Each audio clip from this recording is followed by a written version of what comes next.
All right, welcome back. This is part two of aldehydes and ketones. We just finished going over the nomenclature and properties of aldehydes and ketones, also looking at their general form.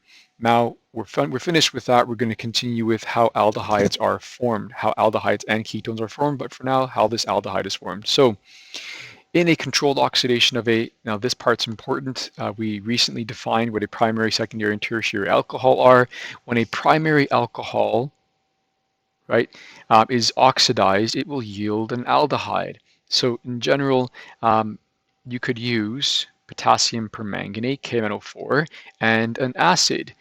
So a good oxidizing agents and catalysts in the presence of a primary alcohol. Notice that this OH group attaching to carbon is just attached to one other carbon. Primary alcohol. That will yield a terminal carbonyl, which is an aldehyde. Okay, we say controlled because if it is not controlled with enough oxygen, it can actually burn. So a controlled oxidation reaction involving potassium permanganate and an acid. Okay. Um, Now, an oxidation refers to more than just saying that oxygen is present, but we have a whole unit on that.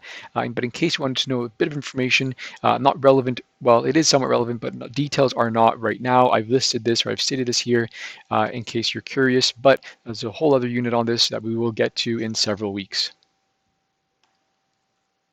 Okay, so that's how aldehydes are formed. Now ketones. Ketones occur or they form in a very similar way, except here we're looking at a controlled oxidation of a secondary alcohol. These yield ketones. Tertiary alcohols are not readily oxidized. Okay, we'll look at why that is, but that's generally the case. Tertiary alcohols are not readily oxidized. All right, so secondary alcohols, this is your alcohol component attached to this carbon is attached to two carbons. So it's a secondary alcohol. Now, when that is oxidized, it produces a carbonyl that is between two other carbons, making it a central or non-terminal carbonyl, therefore a ketone. So generally, those two reactions, although I've described them in two different slides, they are really the same reaction. They just have different starting points, different reactants involved to make either an aldehyde or a ketone.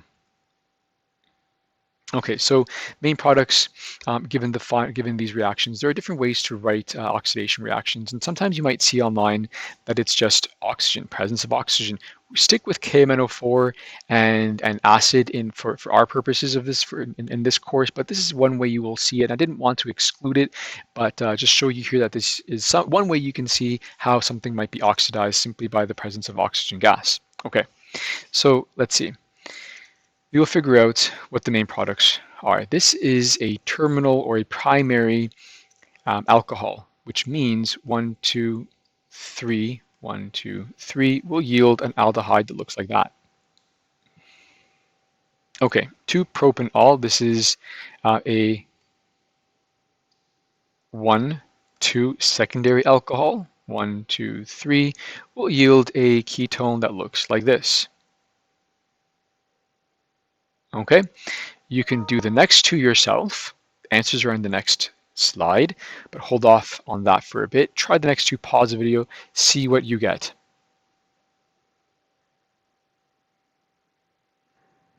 Okay, well, hopefully you've paused the video and you've done this and you can correct your answers. Remember, don't delete them if you get it wrong. It helps to keep a record of that so you make sure to not make that same mistake. Okay, going on, we have pentanol. Pentanol, so 3 and an alcohol, so 1, 2, 3. Let me just verify this. 3-methyl-2-pentanol. Nope, sorry, charting here. Pent is 5. Looking, I completely ignored the right side of that molecule.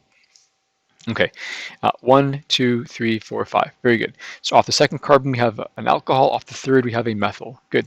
So that is going to react. This is a secondary alcohol. So 1, 2, 3, 4, 5. And we're going to get a carbonyl here and a methyl there. Okay, names will follow in the next slide. Let's move this timer. There. Okay, this is a secondary alcohol as well. 1, 2, 3, 1. Oops. That'll do. Okay, 1, 2, 3, 4, 5. Good. Then off the third carbon, 1, 2, 3, we have a ketone, and it will look like this. Okay, names are here: 2-propanone and 3-pentanone.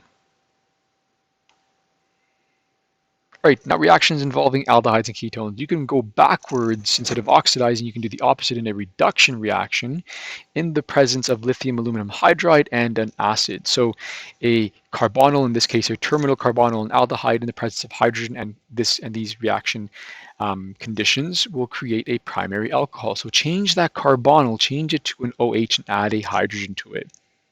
Right? Change it to an OH and add a hydrogen to it, and you'll revert back to the original alcohol. Okay, so these examples, well, this example here, we have a ketone. So here we had an aldehyde, and here we have a ketone in the presence of hydrogen gas, lithium aluminum hydride, and an acid.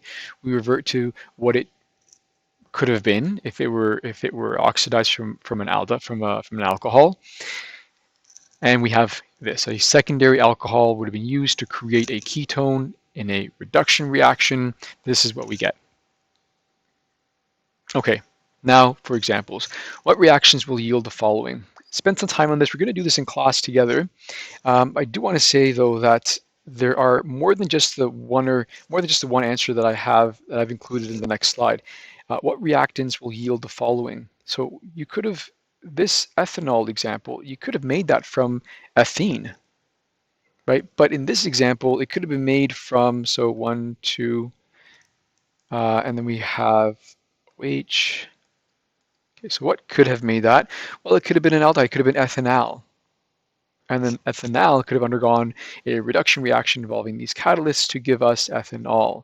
But in the next page, you'll see that I just wrote ethanal. But know that a question like this on a quiz or a test, it's fair to say, to ask for 2 possible reactants that could have yielded this as a product.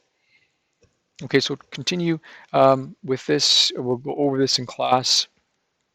And we end here now with just your practice. Again, hopefully we get to do this like we did today, some work in class as opposed to at home, so I can answer your questions. Right, so aldehydes and ketones worksheet is available online.